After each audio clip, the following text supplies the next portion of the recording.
में बांटा है।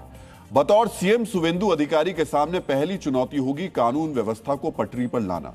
दूसरी बड़ी चुनौती है पश्चिम बंगाल की अर्थव्यवस्था को आगे ले जाना।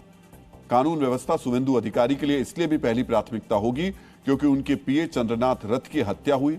मित्रों, ये एक व्यक्ति की हत्या नहीं, ये नई सरकार के लिए बड़ी चुनौती है। ये कितनी बड़ी चुनौती है और पश्चिम बंगाल में कानून व्यवस्था में सुधार बड़ा मुद्दा क्यों है, इसे कुछ आंकड़ों के जरिए समझ लेते हैं। मित्रों, नेशनल क्राइम रिकॉर्ड ब्यूरो के 2023 के आंकड़े बताते हैं कि महिलाओं के खिलाफ अपराध के मामले में पश्चिम बंगाल चौथे नंबर पर है। एक साल में पश्चिम बंगाल में 34,691 केस दर्ज हुए। समझिए, हर घंटे बंगाल में महिलाओं के खिलाफ अपराध के 4 केस रिपोर्ट किए गए।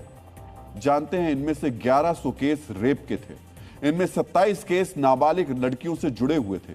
ये वो केस हैं जो रिपोर्ट किए गए।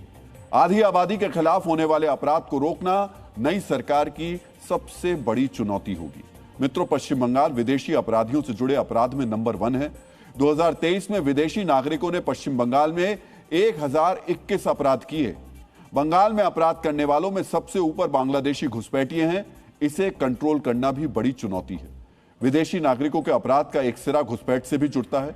बांग्लादेश बॉर्डर से अवैध घुसपैठ चुनाव में भी बड़ा मुद्दा रहा। बांग्लादेशी घुसपैठिए सिर्फ कानून व्यवस्था के लिए ही नहीं, बंगाल के आर्थिक संसाधनों के खिलाफ भी खतरा है। इसलिए अवैध घुसपैठ को रोकना शुवेंदु अधिकारी की प्राथमिकता सूची में सबसे ऊपर होगा।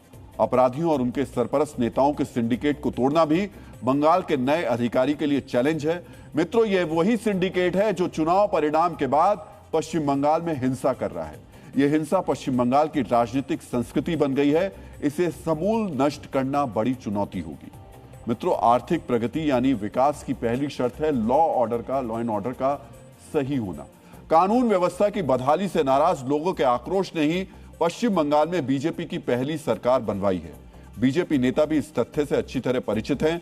सुनिए, बीजेपी नेता कानून व्यवस्था पर नई सरकार की प्राथमिकता की व्याख्या किन शब्दों में कर रहे हैं।